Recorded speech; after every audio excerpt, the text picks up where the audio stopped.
अब समाचार विस्तार से। अमरावती जिले में किसानों को रबी फसल की बुआई के बाद सिंचाई के लिए पानी उपलब्ध कराया जाएगा। विशेष रूप से बागवानी करने वाले किसानों को सिंचाई विभाग ने इस योजना का लाभ लेने की अपील की है। अमरावती जिले के उप कार्यकारी अभियंता ने सिंचाई परियोजना एवं जल संसाधन अन्वेषण विभाग के तहत सभी किसानों से रबी सीजन में सिंचाई योजना का लाभ उठाने की अपील की है। इस योजना का लाभ पाने के लिए किसानों को सबसे पहले अपने खेत का बकाया पानी बिल भरना अनिवार्य है। हालांकि इस योजना का लाभ पाने के लिए किसानों को एक आवेदन फॉर्म भरना अनिवार्य है और ये आवेदन पत्र संबंधित उपमंडलों, शाखा कार्यालयों और उप शाखा कार्यालयों में निःशुल्क उपलब्ध कराए गए हैं। इस आवेदन पत्र को गांव, सर्वेक्षण संख्या, उपभाग और फसल का नाम और मांग क्षेत्र के साथ खाता बही से पंजीकृत किया जाएगा। साथ ही नहर निरीक्षक द्वारा पूरा किया जाएगा। शासन के नियमानुसार और योजना के तहत किसानों को रबी सीजन में जलापूर्ति की जाएगी। ये लाभ सामान्य खेती करने वाले किसानों के साथ ही बागवानी करने वाले किसानों को भी मिलेगा। अमरावती जिले के doctor Panjabrao Deshmukh medical college एवं अस्पताल से चौंकाने वाला मामला सामने आया है। इस अस्पताल में इलाज करवा रहे लकवा के एक मरीज को लाल चींटियों ने शरीर के कई हिस्सों में काटा है। अस्पताल प्रशासन की इस लापरवाही के खिलाफ नाराजगी व्यक्त की जा रही है। Amravati doctor Panjabrao Deshmukh medical college और अस्पताल में एक चौंकाने वाला मामला सामने आया है। जानकारी के अनुसार doctor Panjabrao Deshmukh medical college एवं अस्पताल में इलाज कर रहे विष्णुपंत साठवने के शरीर के कई हिस्सों में लाल चींटियों ने बुरी तरह से काट लिया। विष्णुपंत साठवने को लकवा हो गया है और वो पिछले कई दिनों से इस अस्पताल में इलाज कर रहे हैं, लेकिन साफ सफाई के अभाव में इस अस्पताल के बेड पर चींटियों ने मरीज के शरीर के कई हिस्से में काटा है। मरीज के शरीर पर चींटियों को देखने के बाद परिजनों ने इस बारे में अस्पताल प्रशासन से पूछा तो वे अपनी लापरवाही मानना तो दूर की बात, बल्कि अस्पताल के स्टाफ ने सही तरीके से जवाब भी नहीं दिया और हाथापाई पर उतर आए। फिलहाल मरीज को दूसरी जगह शिफ्ट कर दिया गया है। माझ्या आप्पाजीला पॅरालिसिसचा अटॅक आल्यामुळे पंजाबराव देशमुख हॉस्पिटलमध्ये आयसीयूमध्ये ॲडमिट केल्यापासून स्टाफची वागणूक बरोबर नव्हती आणि रात्रीपासून त्यांना लालमुंग्यांनी डोळे, लघवी आणि इतर ठिकाणी पण चावा घेतला आणि ते रक्तबंबाळ होऊन गेले। हे सांगून स्टाफ ते मान्य करत नव्हते आणि स्टाफला सांगितल्यावर सुद्धा पण आयसीयू स्टाफ आमच्याशीच वाद घालत होता आणि धक्काबुक्की पण केली सिक्युरिटी गार्डनी आणि नाईलाजामुळे ते प्राइवेटमध्ये हलवण्यात आले। वैक्सीन की दोनों खुराक लेने वाले ही अब ऑटो और रिक्शा से यात्रा कर सकेंगे। राज्य के सभी आरटीओ को रिक्शा, टैक्सी यात्रा के साथ साथ सार्वजनिक परिवहन के लिए टीकाकरण नियमों को लागू करने का निर्देश दिया गया है। ये आदेश जल्द ही अमरावती में लागू किए जाएंगे।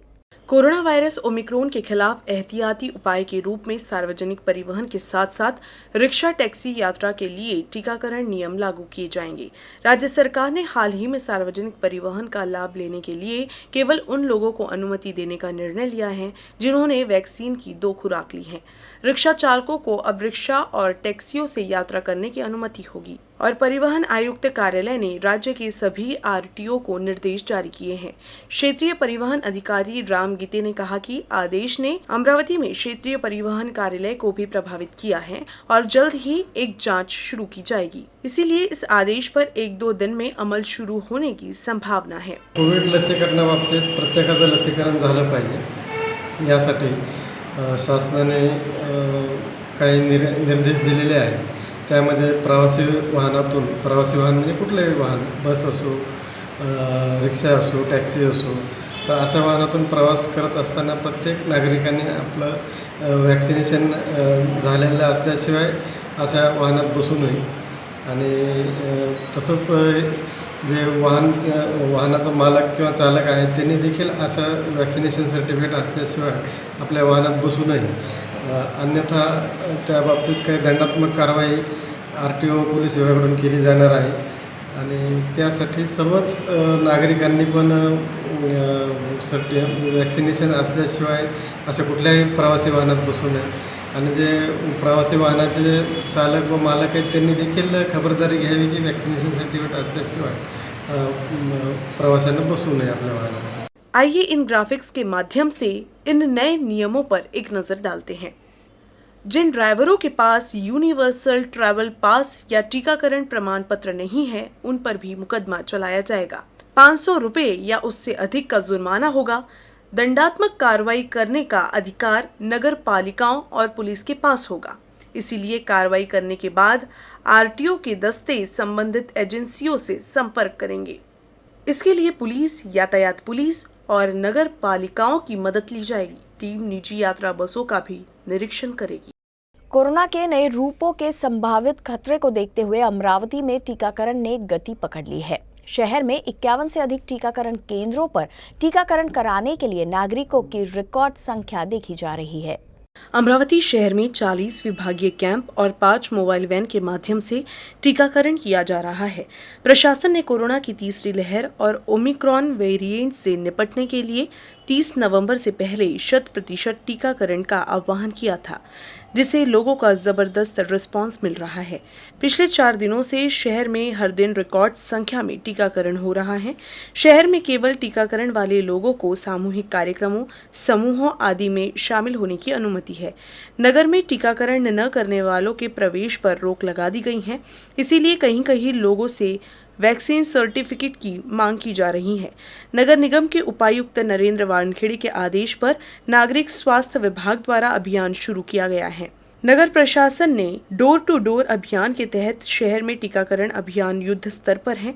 पिछले 20 दिनों में 11 टीकाकरण केंद्रों, 5 मोबाइल वैन और 50 से अधिक विभागीय शिविरों में 98,054 नागरिकों को कोरोना का टीका लगाया गया है। सोमवार को शहर में एक दिन में 12,000 से ज्यादा लोगों को टीका लगाया गया। अमरावती नगर निकाय चुनाव के इस संबंध में अमरावती नगर क्षेत्र के वार्ड ढांचे का रफ ड्राफ्ट तैयार किया गया है। हालांकि भारतीय जनता पार्टी ने मसौदे पर आपत्ति जताते हुए आरोप लगाया है कि इसमें काफी भ्रम है। इस संबंध में बीजेपी ने नगर आयुक्त को निवेदन दिया है। राज्य चुनाव आयोग के आदेश से अमरावती नगर निगम के वार्ड ढांचे का रफ ड्राफ्ट तैयार कर लिया गया है। आयुक्त द्वारा नियुक्त 8 सदस्यीय समिति ने गोपनीय तरीके से प्रक्रिया का संचालन किया। 6,47,057 की आबादी मानते हुए शहर में 33 वार्ड और 98 सदस्य है।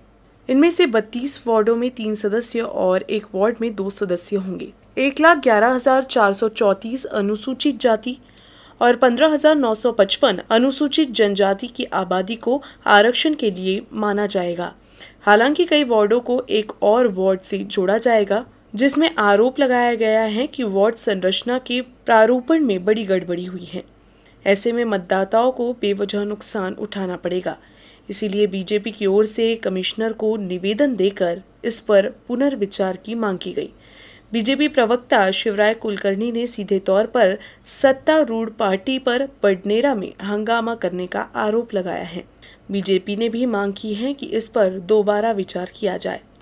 रचना गोपनीय न राहता ती काल उघड झालेली आहे आणि ती उघड झाल्यानंतर असं लक्षात आलेलं आहे की राज्यातील सत्तारूढ महाविकास आघाडी सरकारने आपल्या स्वार्थासाठी वाटेल तसे सगळे निवडणूक आयोगाचे निकष धाब्यावर बसून हे प्रभाग केलेले आहेत। प्रामुख्याने म्हणजे अमरावतीतलं एक उदाहरण द्यायचं झालं तर दसरा मैदानाला खापर्डे बगीचा जोडण्यात आला आहे। हे तसं अन्यायकारक आहे।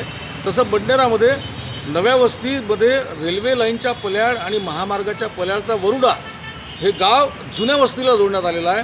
जुन्या वस्तीतला रोड क्रॉस केलेला मोठा भाग हा अकोलीला जोडण्यात आलेला आहे। वाटेल त्या पद्धतीने वाटेल तसे प्रभाग टाकलेले आहेत। हे प्रभाग लोकांसाठी अन्यायकारक आहेत। आमची मनपा आयुक्तांना विनंती आहे की काल उघड झालेला अहवाल जो आहे प्रभाग रचनेचा तो जर खरा असेल तर जनतेवर या पद्धतीचा अन्याय करू नये। बडनेरातल्या आतापर्यंत निवडून येत असलेल्या 8 नगरसेवकांपैकी यावेळी 6 नगरसेवक निवडून येतील अशा तऱ्हेचं देखील त्या प्रभाग रचनेवरून उघड होत आहे। म्हणून आमची मनपा प्रशासनाला विनंती आहे की त्यांनी योग्य पद्धतीने निवडणूक आयोगाचे सर्व निकष वापरून पुन्हा नव्याने प्रभाग रचना करावी। इससे पहले आयोग के अक्टूबर के आदेश से 5 वार्ड ढांचे का रफ ड्राफ्ट तैयार किया गया था। नवनिर्मित ढांचे में 19,000 से 20,000 की आबादी वाला एक वार्ड होगा।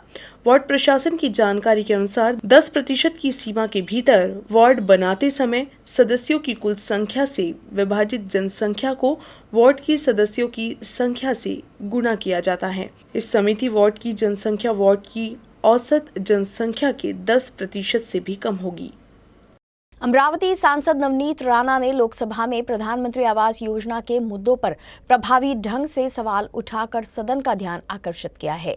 प्रधानमंत्री नरेंद्र मोदी ने 2022 तक सभी के लिए घरकुल योजना लागू की है। हालांकि राज्य सरकार ने पिछले 3 वर्षों से दूसरे और तीसरे चरण के लिए अपने हिस्से का भुगतान नहीं किया है, जिससे लाखों लाभार्थी इस योजना से वंचित है। लिहाजा सांसद नवनीत राणा ने घरकुल योजना की अवधि 2025 तक बढ़ाने की मांग की है। पंतप्रधान आवास योजना के विषय पे मैं बोलना चाहूँगी कि 2022 तक का जो सपना हमारे आदरणीय प्राइम मिनिस्टर जी का है, अगर ग्राउंड लेवल पे हम देखेंगे तो आज स्टेट्स में जो भी हिस्सेदारी हमारी केंद्र से आनी है, वो हिस्सेदारी हमारे केंद्र से हमारे राज्य में हमारे जितने भी लाभार्थी उनको मिल रही है। पर 3 वर्षों से पिछले लोगों ने अपने स्लैब तोड़ दिए। स्लैब लगाने के उसमें वो 3 साल से भाड़े के घरों में रह रहे हैं, उनको उनका दूसरा जो इंस्टॉलमेंट, तीसरा इंस्टॉलमेंट जो राज्य से मिलना है वो अभी तक उनको मिला नहीं है। और आटा के लिए जो ग्रामीण क्षेत्र में आटा मिलता है परमानेंट रेजिडेंस का, उसके लिए उन लोगों को, लाभार्थियों को बहुत दिक्कत का सामना करना पड़ रहा है।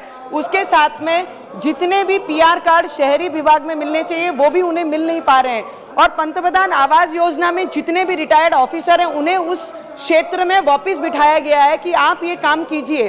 वो ये काम बिल्कुल भी इंटरेस्ट से नहीं कर रहे हैं। अगर अमरावती क्षेत्र का आप पूछेंगे, क्योंकि रिटायर्ड लोगों को उनकी पेंशन भी लागू है, तो जितने भी लाभार्थी लोग हैं उन्हें ये कोई इंटरेस्ट दिखा के उनका काम करने में इच्छा नहीं रखते हैं। तो उस पर जरूर एक कमेटी बिठाकर जिस भी क्षेत्र में पंतप्रधान आवास योजना चालू है, अगर वो टाइम पे पूरा नहीं हो रहा है तो किसकी मिस्टेक है, किस वजह से लाभार्थियों को उसका लाभ नहीं दिया जा रहा है, इस पे जरूर चौकसी और इस पे कमेटी बिठाइए। इतनी मैं आपसे रिक्वेस्ट करती हूँ। धन्यवाद सर। अमरावती जिले के मेलघाट में करोड़ों रुपए का भूमि घोटाला सामने आया है। मूल जमींदार न्याय के लिए इधर उधर घूम रहे हैं, लेकिन प्रशासन इस ओर ध्यान नहीं दे रहा है। शेख बशीर शेख लाल मेलघाट की धारनी तहसील के तहत मौजा तलाई फार्म सर्वे नंबर 35B के मालिक है। इस बीच शेख बशीर शेख लाल ने तस्करों पर इस लेआउट में प्लॉट बेचने और करोड़ों रुपए वसूलने का आरोप लगाया है। ऐसे में असली खेत मालिक 1 रुपए के लिए भटक रहा है और न्याय की मांग कर रहा है। अब उन्होंने सीधे विधायकों, सांसदों और पालक मंत्री से अपने लिए न्याय की गुहार लगाई है। विदर्भ अमेच्योर कबड्डी एसोसिएशन की ओर से मोर्शी स्पोर्ट्स कॉम्प्लेक्स में 31वें सब जूनियर कबड्डी टूर्नामेंट का आयोजन किया गया। बुधवार को कबड्डी टूर्नामेंट का उद्घाटन किया गया। इस टूर्नामेंट में विदर्भ के 264 खिलाड़ी भाग ले रहे हैं। 31वीं सब जूनियर कबड्डी चैंपियनशिप का उद्घाटन बुधवार को मोर्शी तहसील स्पोर्ट्स कॉम्प्लेक्स में हुआ। कबड्डी प्रतियोगिता के उद्घाटन समारोह की अध्यक्षता विदर्भ एमेच्योर कबड्डी एसोसिएशन के अध्यक्ष अशोक देशमुख ने की। उन्होंने और एसोसिएशन के सचिव जीतू ठाकुर ने प्रतियोगिता का उद्घाटन किया। इस अवसर पर मुख्य अतिथि पद्माकर देशमुख, संयुक्त सचिव सतीश डाफले, अंतर्राष्ट्रीय खिलाड़ी विनायक माली, रामभाऊ नवघरे, डॉक्टर महाले, विश्वनाथ जिंगे, विनायक वाघिये, सेवानिवृत्त तहसीलदार किशोर गावंडे, खेल कोच श्रीकांत देशमुख, अनिल जावले, अध्यक्ष सतीश उल्हे थे एवं सचिव उपस्थित थे। इस टूर्नामेंट में विदर्भ के 264 खिलाड़ियों ने भाग लिया है। पुरुष वर्ग में पहला कबड्डी मैच अकोला जिले ने यवतमाल के खिलाफ खेला। महिला वर्ग में उद्घाटन मैच यवतमाल और वर्धा के बीच खेला गया। लड़कों में यवतमाल जिले की टीम ने 13 अंक से जीत दर्ज की, जबकि लड़कियों में वर्धा की टीम विजयी रही। इससे पहले गणमान्य व्यक्तियों ने टूर्नामेंट के लिए खिलाड़ियों को शुभकामनाएं दी।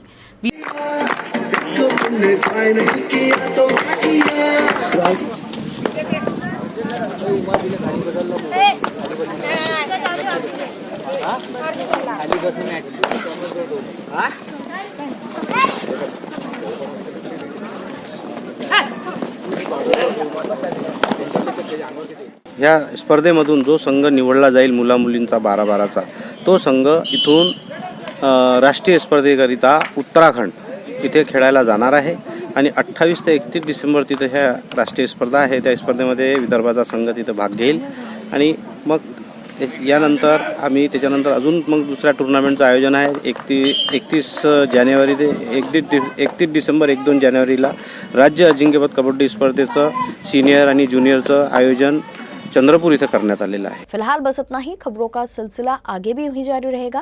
आप देखते रहिए यूसी न्यूज़ अमरावती।